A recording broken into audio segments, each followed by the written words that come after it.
ने उसको मारा तो उसके लहू लुहान कुरुक्षेत्र के मैदान में कर्ण पड़ा है, लहू लुहान पड़ा है, अंतिम सांसों को गिन रहा है कर्ण। और कर्ण सोच रहा है कि मैं रोजाना सुबह नहा करके दान दे के कुछ न कुछ खाता था, जैसे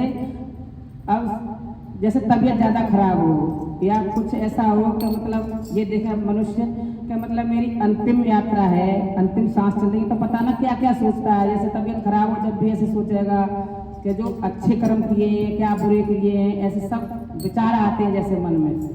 तो कर्ण सोच रहा है कि मतलब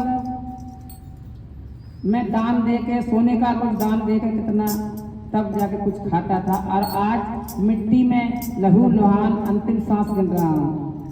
तो क्या कहता है कर्ण, सोने का दान दूंगा मुनिराज मरते मरते, अभी हाथ ना थके हैं मेरे दान करते करते, सोने का दान दूंगा मुनिराज मरते मरते, अभी हाथ ना थके हैं मेरे दान करते करते, अभी हाथ ना थके हैं मेरे दान करते करते। जब भक्त कोई भी हो और अगर भक्त की आंख में आंसू आते हैं तो जिस भी भगवान की आप उपासना या पूजा करते हो वो सहन नहीं करते। भक्त की आंख में आंसू भगवान देख नहीं सकते। अब कृष्ण भगवान ने देखा कि कर्ण की आंख में आंसू है, तो कृष्ण भगवान अर्जुन से कहते हैं कि चलो कर्ण के पास चलते हैं। तो वो कर्ण के पास जाने से अर्जुन कहते हैं कि मैं क्यों जाऊं, मैं उसे मार के आया हूं, अंतिम सांस गिन रहा है, मैं उसके सामने क्यों जाऊं, क्या नहीं चलते हैं। और ब्राह्मण का रूप बना के दोनों कर्ण के पास आते हैं और भगवान श्री कृष्ण कहते हैं कि अरे कर्ण तुम तो इतनी बुरी हालत में पड़े हो, मैं तो कुछ सोने का दान लेने आया था। तो कर्ण कहता है आप मेरे को आजमाने के लिए आए हो। तो कर्ण कहता है आजमाने के लिए आए हो क्या मुनिवर, क्या नहीं आजमाने के लिए तो नहीं आया, लेकिन थोड़ा सा सोना चाहिए था मेरे को।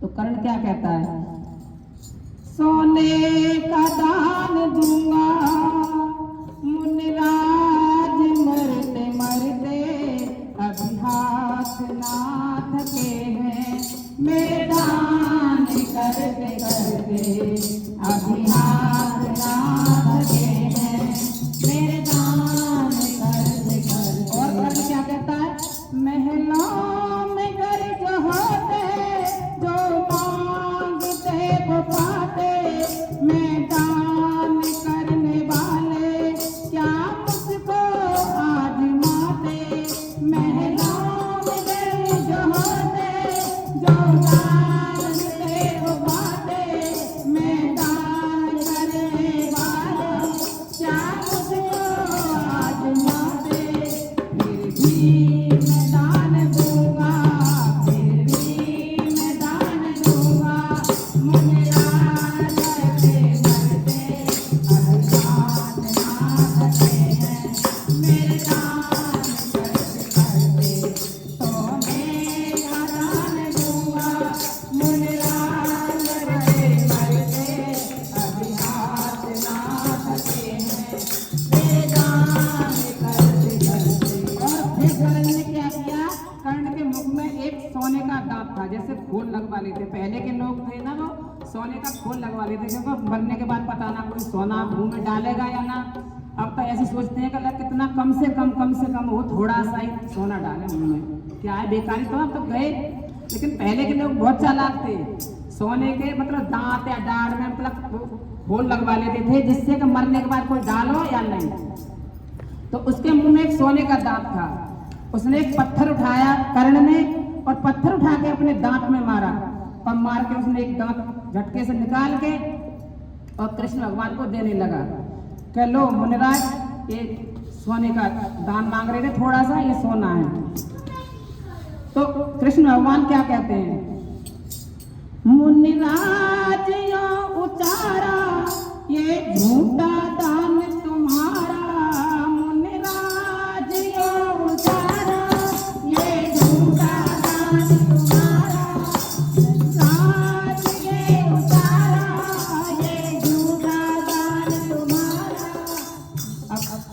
कृष्ण भगवान कहने लगे मुंह में से निकाल के दिया है दान, ये झूठा दान में कैसे ले लूं, मैं तो ना लूंगा इसे।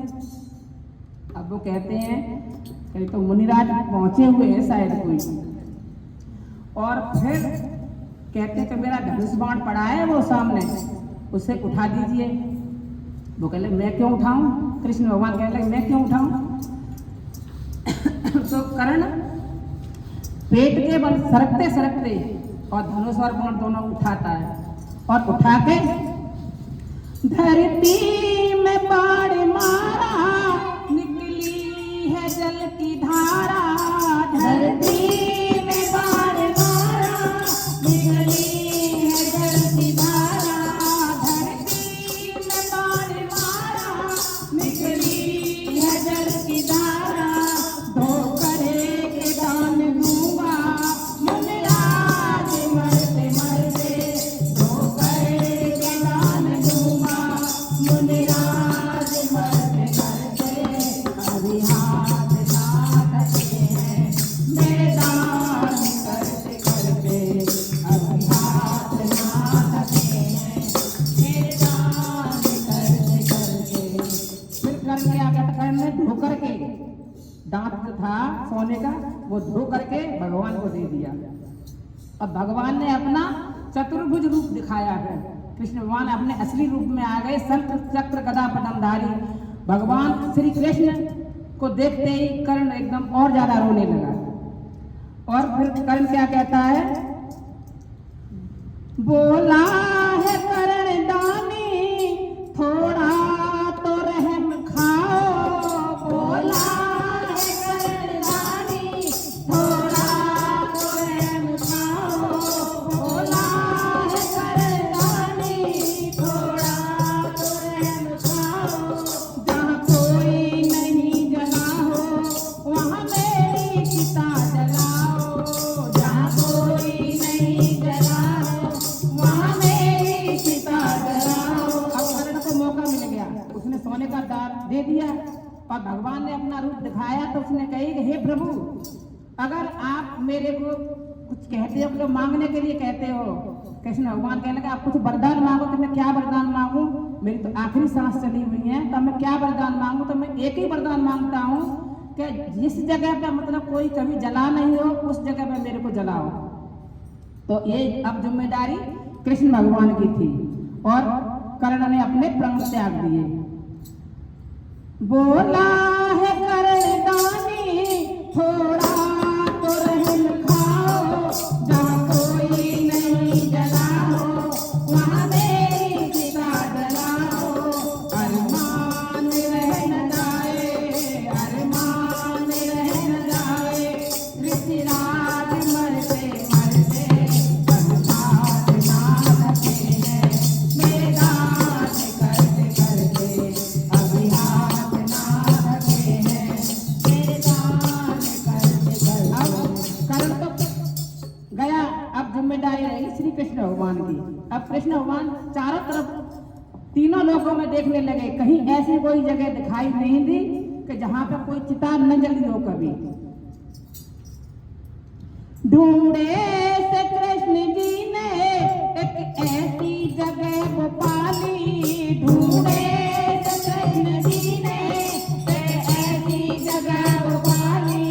बहती है जहाँ देखो सुंदर नदी कृपाली। बहती है जहाँ देखो सुंदर नदी कृपाली।